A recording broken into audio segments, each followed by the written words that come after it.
What's up YouTube? Today's video is about my minimal chainsaw milling setup. This is basically what I use every time I go outside and mill some logs.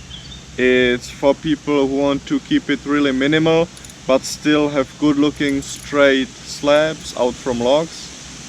And yeah, it's actually easy to get. Everything what you will kind of need is behind me, and I will show you just in a second what I use. Okay, so obviously you will need a strong chainsaw. You will need at least 3 screws to secure the ladder. You will need a screwdriver, some of these bad boys. I got the ratchet ones. You can use every kind of granberg or alaskan mill, whatever construction, just to hold your chainsaw blade in place. Obviously one wedge is enough, and a ladder. I use a ladder every time because it makes everything nice and straight.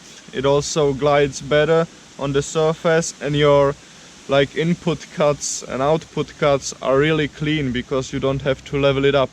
This will do all the leveling for you, and the only thing you have to actually do is drill some holes into the ladder. This is because you will need to put the screws inside them to secure the ladder to your trunk. I hope it's visible. I drilled a hole in every vertical level, as you can see. And yeah, let's get into it.